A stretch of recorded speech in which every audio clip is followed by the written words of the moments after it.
Okay, so 2026 may just be one of the best years in to look forward to in terms of movies because we have Spider-Man: Brand New Day, Supergirl, Toy Story 5, Mandalorian and Grogu, and a bunch of Avengers: Doomsday, and a bunch of other movies. So I thought I would make a video talking about some of these movies and what to expect. This isn't like proof. I don't have any proof of what's going to happen in these movies, but these are just things that I'm theorizing on or want to see in these movies. So we're going to do three movies today. We're going to talk about Spider-Man: Brand New Day, Supergirl, and Toy Story 5. Okay, so first let's start with Spider-Man. So I'm really looking forward to this movie. Spider-Man is my favorite superhero of all time, and he always has been. So yeah, every time there's a new Spider-Man movie, I'm always looking forward to it. Tom Holland, in my opinion, is the best Spider-Man. He just feels the most like Spider-Man. And, we'll make another video talking about why I think that. But right now, let's talk about what to expect from the movie. So, by the way, there are going to be spoilers for the first three Tom Holland Spider-Man movies if you haven't seen those. There's probably going to be some spoilers for the most recent Superman movie if you haven't seen that. And spoilers for the first four Toy Story movies, if you haven't seen any of those. I assume you've probably seen at least some of those, but anyway. Okay, so Spider-Man: Brand New Day. So in the last Spider-Man movie, everyone in the world forgot who Peter Parker is, so now nobody knows Peter Parker. So what does that mean for him now? Well, we know he's going to be in college. He pretty much has to start his whole life over again. He lives in a tiny apartment by himself. He's broke now, which is a very Peter Parker thing to do. And so he's probably gonna have a job in this movie. A lot of people say he may work for J.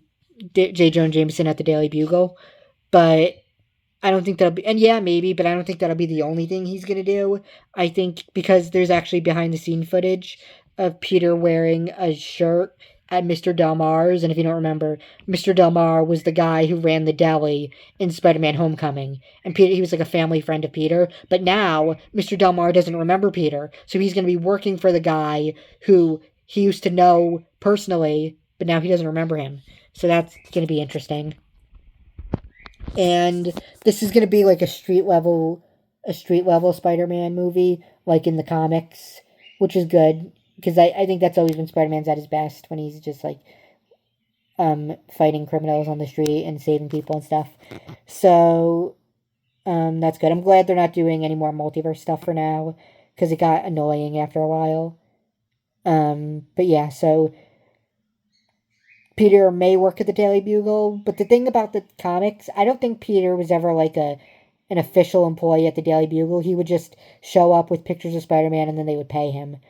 Like he didn't come he didn't daily to the Daily Bugle. He never came there regularly. He just showed up whenever he had pictures of Spider-Man and then they would give him money. So yeah, he may do that. But the Daily Bugle is like a more modern version in the MCU. Like it's not a newspaper. It's kind of like it's a website, kind of like BuzzFeed. So maybe Peter will just like maybe there'll be a scene where like Peter shows up with pictures on his phone, and then J. Jonah Jameson is like, "You need a camera," and then he gives him the classic camera that he had in the Tobey Maguire movies. Maybe they'll have something like that. We're gonna see. So in the trailer, they showed that Ned and MJ are returning, and I don't know. I mean, I guess it's good to see them again, but I think it would have been better if we just didn't see them for a while. Like we introduce a whole new group of characters. Like I want to see Black Cat. I want to see Harry Osborn, Miles Morales, Gwen Stacy. Randy Robertson would be a good character to have. Randy Robertson is the son of Robbie Robertson, who works at the Daily Bugle, and in the comics, that Peter and Randy went to college together. So that'd be interesting. Maybe that could be like Peter's new friend. Like everyone's saying, oh, Harry Osborn's gonna be Peter's new friend, and they'll probably introduce Harry Osborn and Norman Osborn at some point. But right now, I think Randy Robertson would be a good character because he was always a character that was like pretty nice to Peter. He was never mean because like Harry was mean to Peter when they first met. Like, they became friends later on, but Harry was pretty mean to him at first. In the comics, Gwen Stacy was pretty mean to him at first. Flash Thompson obviously was mean to him at first. Randy Robertson was, like, one of the few friends Peter had that was, like, pretty nice to him. And they were even roommates at one point in the comics. So yeah, maybe like Randy or someone invites Peter to a college party and Peter says no because he's afraid to get close to anyone else. Um, Something like that. Um,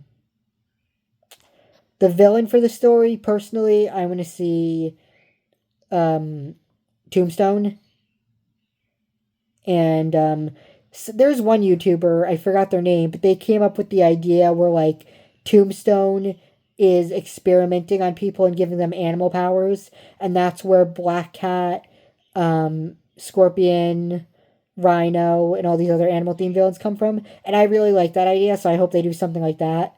And if I'd like to add something to that experiment, maybe Miles Warren is gonna help Tombstone do those experiments on people, and then at the end, Miles Warren turns himself into the Jackal, and then he has to fight Spider Man as the Jackal, or maybe Black Cat wants revenge on Tombstone for giving her those powers, like maybe her mom was sick or something and she needed money, so she volunteered for the experiment to get money, and then Tombstone and Warren turned her into the Black Cat, and she wants revenge on them. That would be a really good story.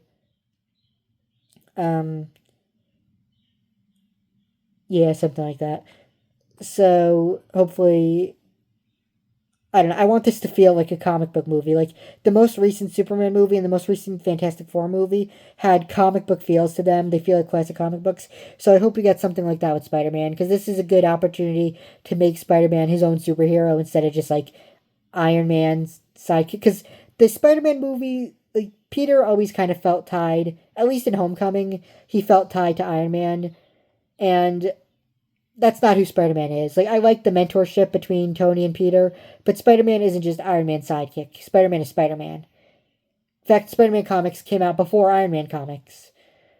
So yeah, it's gonna be good to see Spider Man as his own hero. I'm sure he'll still mention Tony. I'm sure he'll still miss him, but it'll be good to see Peter on his own and doing his own thing. And yeah, I think that's everything I have to say about Spider Man. Like I said, anything I said I hope happens. There's no guarantee that it is going to happen. It's just something I hope does. Oh, Bruce Banner is going to be in this movie, and the movie title Spider-Man: Brand New Day is based on a title called um, Spider-Man: Brand New Day, where the Hulk is also in. And in that movie, in that comic, everyone forgets Peter is Spider-Man except for the Hulk, because the Hulk Bruce Banner forgets, but the Hulk doesn't forget. So maybe we'll get something like that in the movie. That'll be really cool to see. And yeah, that's it. Okay, now let's talk about Supergirl. So I'm looking forward to this movie too. A lot of people, I've seen a few people say, oh, it's going to be bad. I hope not. I think I have really high hopes for this movie. Superman was pretty good. Um, and I saw the trailer, so it looked pretty good. Lobo, Jason Momoa as Lobo, that's going to be really cool. Something I'm hoping I'm really hoping we get in this movie is the visuals. Like, I was looking forward to the visuals. Based on the trailer, it looks like she's going to be on one planet the whole time, but maybe not. Maybe she'll travel to different planets, and we'll get. I mean, personally, I was kind of imagining this like big purple planet, or like this big like kind of like Avatar. I know the planet on Avatar wasn't purple, but my point is the visuals are something I'm looking forward to. I'd like to see Supergirl like travel to different planets and see all these cool visuals. But yeah, I don't really have a lot to say about the Supergirl movie. Maybe Superman will make a cameo. I know they're gonna mention him because they mentioned him in the trailer. My favorite line from the trailer is Supergirl saying, Superman sees the good in everybody. I see the truth. That's a good line. So they're going to go the darker route with Supergirl. There are two versions of Supergirl in the comics mostly. There's the kind, optimistic Supergirl, like naive teenage Supergirl, and then there's a new 52 version where she's angry and doesn't think humanity is worth saving. I'm not really a huge fan of that version of Supergirl. I like the more kind, optimistic Supergirl. But I think it'll be interesting to see what they do with that in this movie. I'm sure it'll be good. I'm sure Millie, how do you say her last name? Alcott. I don't know how you say her last name. I'm sure she'll do a good job. I personally, my favorite Supergirl is Melissa Benoist, But I don't think it's fair to compare them because this actress is going to bring her own twist to the character, and it's not really fair to compare her to the other actresses because they're all different. Yeah, and lastly, we have Toy Story 5. Now, Toy Story 5 is a movie I don't really see as necessary. I think they should have stopped at 3. Because, like, in number 3 ended perfectly, in my opinion. But I know they made 4 because they wanted Woody to reunite with Bo Peep. But couldn't they have done that in, like, an after credits scene in Toy Story 3? Because in Toy Story 3, they had after credits scenes with, like, the soldier guys and some other toys coming to Sunnyside Daycare. So why didn't they have that with Bo Peep? Bo Peep could have come to Sunnyside Daycare, and then Woody could come visit and reunite with her. So an entire fourth movie wasn't really necessary. It kind of undid everything the third movie did, but whatever. So Toy Story 5, to be fair, is an interesting concept. Bonnie gets an iPad, and now she's more interested in that than toys, and it's going to be referencing the real life thing of children are more interested in tech nowadays. And yeah, that'll be interesting to see, but again, it's not really necessary to do an entire movie. It could just be like a short, because Toy Story has had shorts before, so they could have just done a short. It'll be good to see Woody and Buzz reunite, though. Um, yeah, I don't really have a lot to say about this movie. Once again, it's going to involve Bonnie losing interest in her toys, just like in Toy Story 4, when she loses interest in her toys because she gets a spork, and now she's gonna lose interest in her toys again because of her iPad. But they're calling it a lily pad in this, so that's something, I guess. Um, and then I saw something that said Jesse is going to be the movies are going to focus on Jesse moving forward, which implies that they're still going to make more movies after this one.